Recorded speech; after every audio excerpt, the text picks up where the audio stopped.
So, ladies and gentlemen, allow me to introduce Britt Mooney.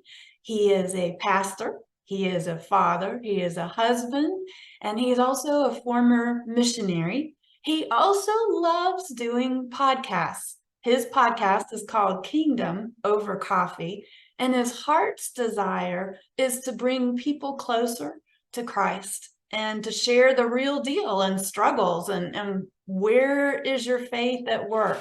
So, Britt, welcome so much. We met a couple years ago at the Florida Christian Writers Conference. I was in Bethany Jett's workshop on marketing as an aspiring author, and Bethany suggested, well, get on a podcast, be a guest. And I'm thinking, honestly, Britt, I'd never even heard a podcast at that point. I was like, podcast? Are we talking about peas in a pod or what? And about that time, you came in and Bethany had mentioned Britt Mooney as the podcaster in Christian circles. So I tapped on your shoulder and did the little beagle puppy dog. Could you help me? And you Right. did, and you have. So Oh, that's so great. podcast etiquette. What are some pointers? Who do you want on your show? What are you looking for? Well, first of all, thank you for this, Tracy. And yes, you know, the Florida Christian Writing Conference, if people don't know, is such a great place to make friends and to be with people who are like you, and me and others who are authors. And yeah, so I got involved in podcasting, I don't know, man, 3 or 4 years ago because I would go to these writing conferences and they always talk about platform. You got to build your platform. You got to build your platform. And there was a lot of stuff that they were saying to do that I didn't want to do. And one of them was blogging. And I'm sitting there and I'm like, I used to do blogging, but no one really does blogs anymore. No one reads blogs on a regular basis, because of Facebook and social media. A lot of that has changed, but because I am also somewhat of a musician, a songwriter, and I had music sort of equipment so that I could record some demos and stuff. I said, well, maybe I could podcast. And I was having these great conversations about the kingdom of God, especially with friends of mine who were pastors. And I was like, man, I just want to start recording these conversations. And I also so I started two podcasts. One was a writing podcast. One was just about writing and doing some fun things with that. But this one, Kingdom Over Coffee, is the one that's kind of lasted in a way that I didn't really expect, because I was really just kind of doing it for me and maybe a few other people. But for me, I had to learn a lot along the way as well. Like, I listened to podcasts, but along the way, I've had just a lot of great opportunities to meet people. So for me, it always comes down to who do I look for? It comes down to, do I think I'm going to be able to have an interesting conversation with this person? Because for me, podcasting, the strength of podcasting is a conversation. So I'm not necessarily looking to promote a book.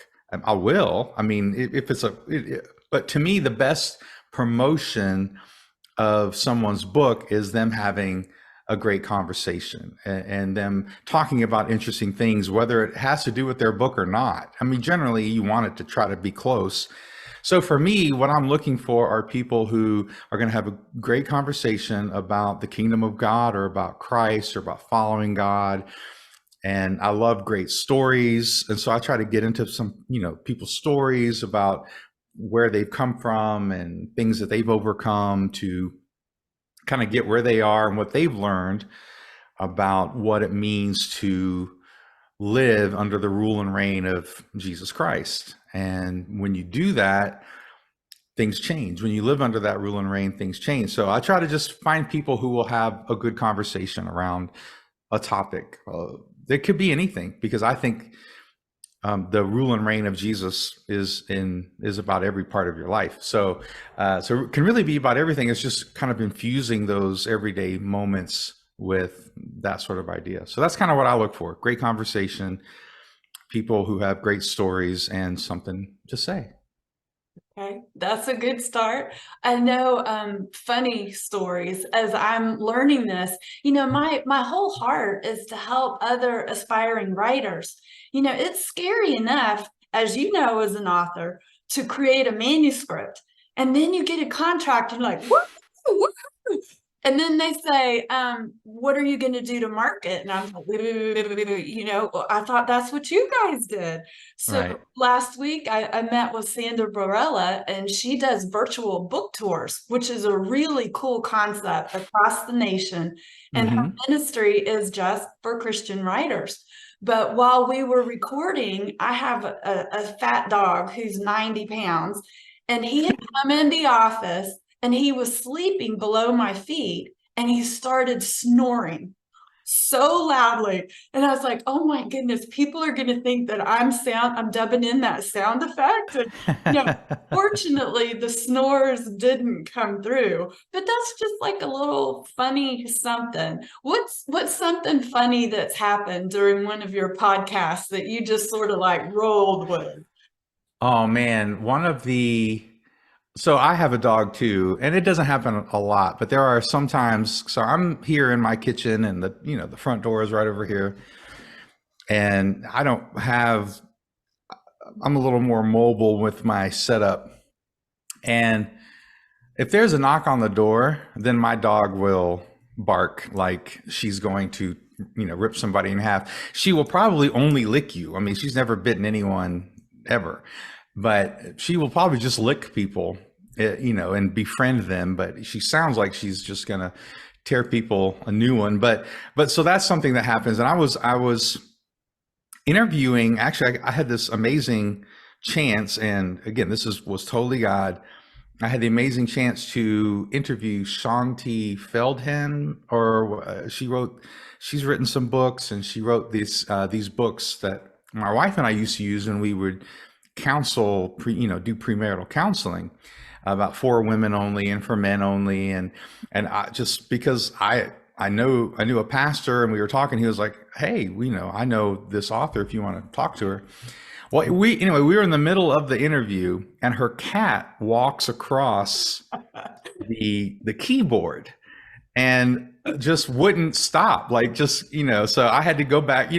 This isn't my podcast isn't live, so I just kind of edit some of that out. But funny stuff like that. And I was interviewing Renee Kennedy. I don't know if you know who she is, Renee Leonard Kennedy, and she's written a book and written a couple things with Endgame Press. And I had her on the podcast, and there was a fly in the room, so she's like doing this, she's swatting at the fly, and then she got all self-conscious about it. And I said, look, it's an audio podcast. Like, no one saw you do this, so you don't worry about it. And so, yeah, just different things like that where, things happen during recording, and, you just laugh it off. But my favorite times are when in the middle of conversation, these things come up that neither one of you were really had planned to say, had planned. It wasn't like like a question you both agreed on or something, but, Yeah. Sometimes something somebody says kind of piques my interest, and I'll give another question. I'll dig more into that. And I've had some amazing times, where people telling stories about the ways that God has spoken to them and dealt with them during times in their life. So those are my favorite times. But yeah, there's funny times too, where you gotta fix it in post and edit and stuff like that. Well, I hope people listening or watching, they realize that we're just real people. You're working out of your kitchen, I'm working out of my office. Our heart is to serve God, and we're willing to take some risks and do some things that are a little uncomfortable. And Mm, sometimes the fear factor is it's got to be perfect. I'm not a professional. And the first time you interviewed me, you were so comforting. And that was a huge mountain for me to climb, because I realized it's okay to be myself. All that baggage entails the good things things and the weaknesses. I know I was interviewed on a podcast and the gal was just starting, and I thought, that's great, I'm just starting. And when she had started recording, I guess she had like a little mirror so that she could make sure everything was okay. And she started doing this, looking at her eyelash. And I wanted to say, excuse me, you know, and it ended up, I didn't hear from her again. But I guess the podcast never went, or she changed her mind, or something like that. And I just thought, well, you know, Lord, it's me learning. It's Yeah. learning. And it's not about me. It's like, God, what's going to bring your message to people who are hurting or people who are lonely? So, one of the things I've noticed on podcasts that I really enjoy is that the conversation is shared. And when I was researching for today to put in our description some pointers, one of the suggestions was try not to talk more than 3 minutes and then pause, because that gives an invitation to the other person to share. Because some podcasts I've listened to, it's almost like arm wrestling because someone's trying to grab the conversation back, and it's really hard to follow. Do Yeah. you have any peeves in a podcast I that don't, I guess to me, I don't know if it's a peeve, but for one of the cool things about podcasting is, generally speaking, I try to get people who are passionate about what they're going to talk about. So that's, again, these are things that I learned along the way too. You know, it wasn't like I started out and I knew all this. You know, along the way I kind of figured out, like, these are fun conversations because I'm asking people questions about things that they're passionate about. They've written a book about it. They've done a lot of research on it. It's their life story or some, whatever it might be. It's something that they're passionate about. So that kind of solves a lot of things to me. You know, that kind of puts people at ease if there's something that they know a lot about. I think a lot of people get fear, like you were talking about, or they're nervous because, again, there's an older sort of idea of television and video where you got to be all put together all the time and all this stuff. But people are really just looking for something that's genuine and sincere, and something that's going to impact them. And they want a conversation, and people really connect with a conversation. So I love what you said about making sure it kind of goes back and forth. You know, sometimes when I listen back, one of my pet peeves is looking back at a episode that I did, or listening back through it, and realize I talked too much as the host because I was getting, you know, excited with them with what they're passionate about. And I think it should go both ways. And one of my other, probably number 2 pet peeves are people who get on the podcast and it's like they just give really short answers, and they're not getting excited about their own whatever topic. And it doesn't happen a lot, but it has happened a couple of times where you get somebody on there and it's just like, it's pulling teeth to get them to say anything, you know? And so that kind of bothers me just a little bit, because I'm like, look, this is a chance for us to have a kind of a cool conversation. And, you know, and it's your book, your topic, your something that you come on about, something that you know something about. And it's for people to kind of not be as vocal. But man, sometimes I don't really get bothered by it, but sometimes I do get pastors on, and they can talk for 30 minutes. I mean, like, I don't have to ask very many questions. I ask just one. There's a couple guests that I've asked like one question and they just talk for 20 minutes, you know. But yeah, my favorites are the ones where it's back and forth. You don't really know everything that you're going to talk about. It's going to be around this topic. And there's just a lot of great things come out of that. But those would probably be my 2 pet peeves. One of them just being me, that I talk too much, as you can tell. And then the other being that sometimes you get a guest on there who, I don't know whether it's because they're nervous or it's just their personality. They don't say a lot, you know? Mm-hmm. Well, to kind of wrap things up for today, and we're just like throwing ideas out there just to help break the ice, to help people see, hey, a podcast isn't a big scary thing. You're Yeah. having a conversation with a friend and you find some common ground. And if you blip it or make a mistake, well, just create another Zoom link. And if you need to redo. Otherwise, you can just laugh about it. You Yeah. may want to Zoom like someone in your writers group and practice the dashboard part. Like Yeah, that's good.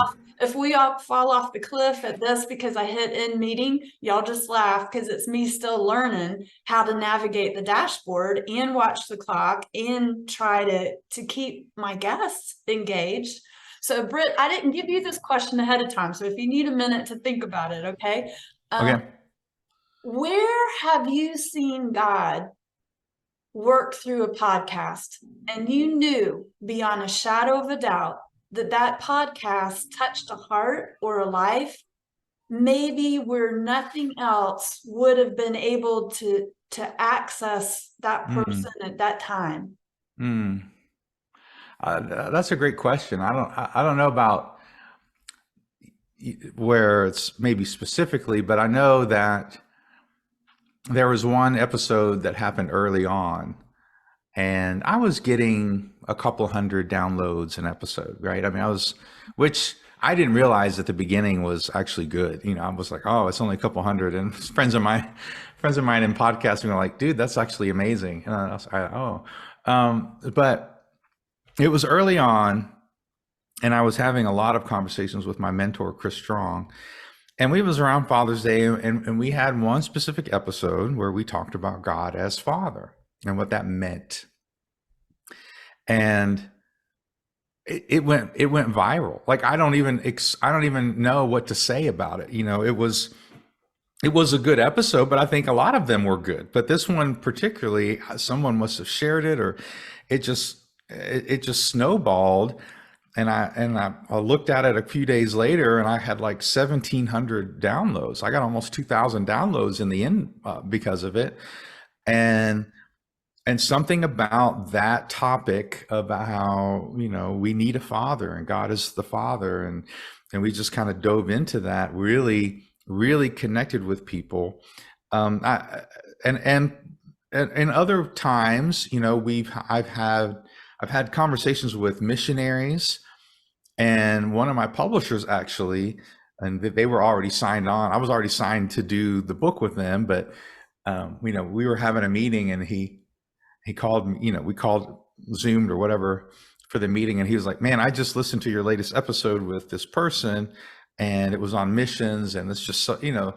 And so it really, sometimes you don't know that who's listening or who's watching, or who's reading sometimes, but definitely when you're doing podcasts, because it's not really a back and forth thing. You know, it's not really something where you get comments as you're talking, or, you know, it's not engaging in that sense. You put it out there and the audience generally doesn't respond.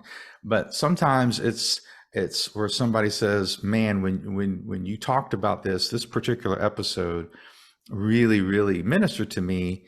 And you just never know. Like that one with missions, and there have been others where somebody has said later, you know, hey, that really touched me. And it was kind of the same thing when I started putting my sermons when I was doing, you know, I was teaching every Sunday. We started putting that on Facebook. You see it's getting views, but you don't realize until somebody comes up to you or emails you and they're like, hey man, that was amazing. Thank you for what you shared. And so you just never know. Just, you know, yes, we want to get our books out there if you're an author or whatever, but really you can kind of ruin a conversation by trying to promote your book. You know, let your amazing conversation and let your genuineness and sincerity to help people and what you believe, let that be your ad for because that's what people want. They're going to buy your book because what you said, you know, really touched them, not because you talked about your book every 2 seconds, right? You know, that's although you should mention your book. And I usually, when I close out, you know, I usually ask people for their links and stuff, but yeah. Well, I had a special thing happen last week, in my novel, Who Brought the Dog to Church, it's funny and it's lighthearted, but there are some deeper themes, one of which is grief. And Mm, how do you come alongside someone who's experiencing loss of a loved one? And it took 10 years to write the book, and then it mm, took another couple years in production. So the book's really still in its infancy. That's part of why I'm trying to learn all these things to share. And I had a lady call me last week and she said, Tracy, she said, I'm Betty. Well, her name's not Betty, her name is actually Sue. And I said, what are you talking about? And she said, one of my lifelong friends, her husband's in the hospital. He's in hospice care. And I've been keeping vigil with her so mm, she wasn't alone in the hospital. mm. And it just touched my heart because she had a frame of reference from a Yeah, novel. How do we secure people in times of great need? yeah, So I'm thinking of the passage out of Hebrews where, and I'm going to misquote it, you get it right for me. But hope is the evidence of things unseen, things not yet achieved. And I think right. in our writer world or our podcast world or any of the artistic ventures or even in the business world, there's a lot of upfront investment and prayer and hours and toil, and we don't know. And that's okay because we give it That's right. to God to do what's going to bring him the glory. Right. So thank you for your time and your insights today. Is there anything you'd like to say in closing before I see if I can end this the right way? No, just encourage people. If you're an author and just kind of getting into it, podcasting, in my opinion, is one of the best ways to engage an audience and to really get get who you are out there, because it's your voice on a YouTube. It's actually your face. People want to know the creators of the things that they enjoy. They want to know those people, and that's I think that's a godly thing. So yeah, podcasting is just a great opportunity for that. And so, just like you said, be yourself, get into it, get connected with some podcasters, ask the question. The worst that can happen is somebody says no, or they don't have time yet, or whatever. So just get into it. Okay, thank you so much. Have a great rest of your day. And for those viewing, I'll have in the description some other pointers and links, and I'll have Britt's website, Kingdom Over Coffee, so you can check out some wonderful episodes he's produced. Thank you Thanks. all. Have a great day.